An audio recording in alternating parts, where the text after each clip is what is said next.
বড়মার বাড়িতে গিয়ে ভাত খাচ্ছি। Hello friends, last Sunday outing share করছি তোমাদের জন্য। তো আমরা একটা মন্দিরে গেছিলাম।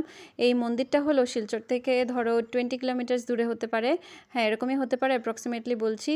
আর আমরা সবাই মিলে চলে গেছিলাম মন্দিরটায়। এই দেখো আমি, আমার শাশুড়ি মা আর সাথে রুহিও আছে। এদিকে আমার কাকি শাশুড়ি ঋদ্ধি আর ঋদ্ধির পিপি, মানে আমার ননদ আর কি।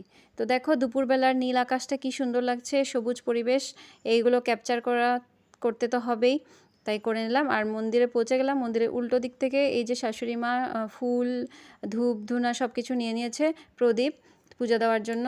তো আমরা এবার ঢুকে পড়বো। এই দেখো ঢুকেই রিসেপশনে যেতে হয়, রিসেপশনে গিয়ে নামগোত্র লিখিয়ে তারপরে দেখো মন্দিরে ঢুকে যাচ্ছি। মন্দিরে গিয়ে পূজা দেওয়া হবে। তো এই মন্দিরটা অনেক পুরনো মন্দির, এটা একটা মানে পিলগ্রিমেজের জায়গা। দেখো কাচাকান্তি মায়ের দর্শন করানো। এখানে এই মন্দিরে বিয়েটিও করা হয়, তারপর বিশেষ করে গাড়ি টাড়ি নতুন কিনলে এখানে পুজো দেওয়া হয়। তো দেখো ঋদ্ধি হাই করে নিচ্ছে আর সবাই পুজো দিচ্ছে। এই যে এখানে সবাই প্রদীপ ধূপকাঠি সব কিছু জ্বালানো হয়, তো জ্বালিয়ে নিচ্ছে আমার শাশুড়ি মা। আর এদিকে দেখো এই যে কাকি শাশুড়ি আর আমার ননদ ব্লু স্যুটে। তো দেখো আমরা জ্বালিয়ে নিচ্ছি আর আমি এদিকে ক্যাপচার করেছিলাম। কাকিমণিকে বলছি কাকিমণি একটু স্মাইল করো, কাকিমণিও স্মাইল করছিল। আমার জ্বালায় আর ওদের শান্তি নেই, যেখানেই যায় আমি মোবাইল নিয়ে ওদের পেছনে পেছনে। এই দেখো ঋদ্ধি ঘুরে নিচ্ছে একটু চারিদিকটা, আর ঘুরে ঘুরে দেখছে মন্দিরের চারপাশটা। আমিও দেখাবো মন্দিরের চারপাশটা, তোমাদেরকে দেখতে থাকো। আর দেখো এদিকে একটা পুকুরও আছে, পুকুরটা দেখাচ্ছি দাঁড়াও। এই যে এই পুকুরে গিয়ে একটু ভিডিও করে নিলাম তোমাদেরকে দেখানোর জন্য।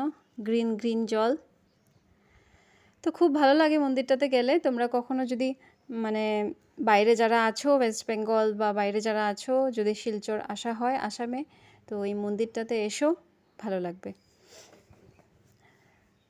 এই যে দেখো পুজো দেওয়া হয়ে যাচ্ছে, মা আরতি করে নিচ্ছে, তারপর আমিও করে নেব, আমার বড় করে নেবে, আমরা সবাই করে নেব। তো অ্যাকচুয়ালি এই যে উধারবন্দ জায়গাটার নাম উধারবন্দে গিয়ে মানে আমাদের অন্য কারণেই একটা ইনভিটেশন ছিল, এখানে গেছিলাম, তো পাশে এই মন্দিরটা আছে, তো এখানেও আমরা চলে গেলাম। মন্দির দর্শন কি মানে ছাড়া যায় বন্ধুরা বলো?